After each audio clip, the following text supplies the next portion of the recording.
Jika sudut lancip alfa memenuhi sinus alfa itu sama dengan 1/3 akar 3.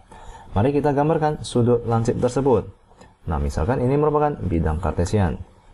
Saya akan gambarkan kuadran pertama saja ya, karena di sini dikatakan bahwa sudut tersebut merupakan sudut lancip. Mari saya gambarkan sudut lancip tersebut. Nah, misalkan ini merupakan sudut lancip tersebut, yaitu sudut alfa. Lalu dikatakan bahwa sinus alfa itu sama dengan 1/3 akar 3.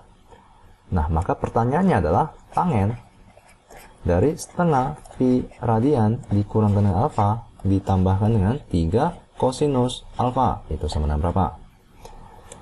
Nah, maka mari kita kerjakan soal tersebut. Sinus alfa itu sama dengan perbandingan sisi depan dengan sisi miring tentunya ya. Di mana sisi depannya itu merupakan di sini.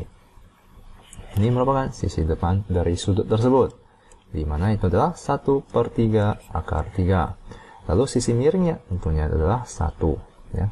Maka sinus alfa itu adalah 1/3 akar 3 dibagikan dengan 1. Nah, lalu di sini pertanyaannya adalah tangen setengah pi dikurangkan dengan alfa. Nah, setengah pi itu adalah 90 derajat ya. Nah, maka cara untuk mengubah radian ke dalam derajat itu adalah seperti berikut, yaitu setengah pi radian dikalikan dengan 180 derajat dibagikan dengan pi radian, maka itu akan sama dengan 90 derajat. Nah, maka ini adalah tangen 90 derajat dikurangkan dengan alfa ditambahkan dengan 3 kosinus alfa, di mana kita ketahui bahwa tangen itu adalah sinus dibagikan dengan kosinus.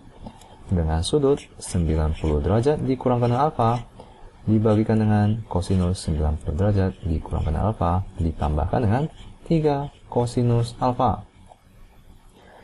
Nah, berapakah sinus 90 derajat dikurangkan dengan alfa? Mari kita gambarkan sudut sudut dari 90 derajat dikurangkan dengan alfa.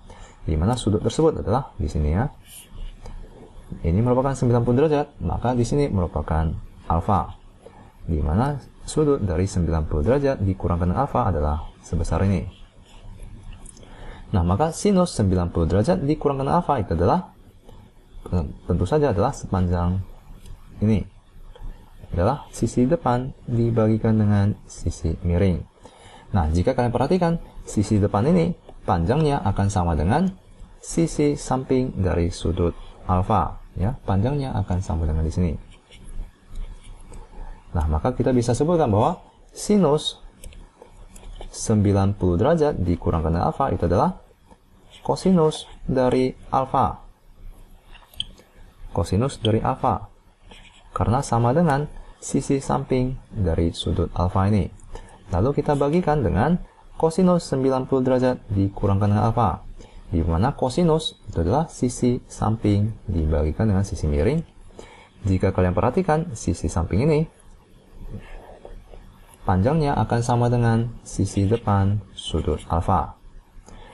Nah, maka kosinus 90 derajat dikurangkan dengan alfa itu adalah sinus alfa. Lalu kita tambahkan dengan 3 kosinus alfa. Nah, kita telah mengetahui sinus alfa, maka kita perlu mencari kosinus alfa. Di mana kita ketahui bahwa kosinus alfa itu sama dengan sisi apa dibandingkan dengan sisi apa? Tentu saja adalah sisi samping dibagikan dengan sisi miring ya. Nah, maka kita perlu mencari sisi samping ini. Misalkan sisi sampingnya adalah X, maka kita dapat gunakan teorema Pythagoras, yaitu 1 kuadrat itu sama dengan 1/3 akar 3 dikuadratkan, lalu ditambahkan dengan X kuadrat. Nah, maka X kuadrat itu akan sama dengan 1 per, ini adalah 1 ya, 1 kuadrat, yaitu 1 dikurangkan dengan 1/3 dikuadratkan adalah 1/9, akar 3 dikuadratkan adalah 3. Maka 1 dikurangkan dengan 3/9 adalah 6/9.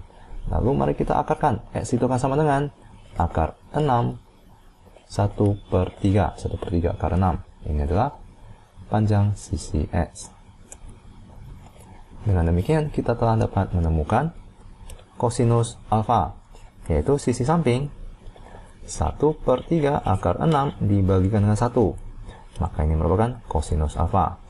Nah, dengan demikian kita telah dapat mengerjakan soal tersebut, yaitu 1/3 akar 6 dibagikan dengan sinus alfa, yaitu 1/3 akar 3 ditambahkan dengan 3 dikalikan dengan 1/3 akar 6. Nah, maka kita dapat mencoret sepertiga dengan sepertiga, 3 dengan 1/3, di mana sisanya itu akan menjadi akar 6 per akar 3 ditambahkan dengan akar 6. Nah, di mana di jawabannya tidak memiliki bentuk pecahan, maka mari kita ubah. Kita kalikan dengan akar 3 bagikan dengan akar 3. Ya, maka tidak akan mengubah nilai akar 6 per akar 3, karena akar 3 per akar 3 itu 1. Maka ini akan menjadi akar 3 dikalikan dengan akar 6 itu adalah akar 18 per 3. Ya, akar 3 dikalikan dengan akar 3 adalah 3. Ditambahkan dengan akar 6. Di mana 18 itu sama dengan 9 dikalikan dengan 2. Ya, saya bisa mengubahnya menjadi 9 dikalikan dengan 2. Maka akar 9 kita dapat menariknya keluar dari akar tersebut menjadi 3. Akar 2 per 3 ditambahkan dengan akar 6. Nah, maka jawabannya itu adalah akar 2 ditambahkan dengan akar 6. Maka mari kita cari jawabannya. Akar 2 ditambahkan dengan akar 6. Maka jawabannya adalah C.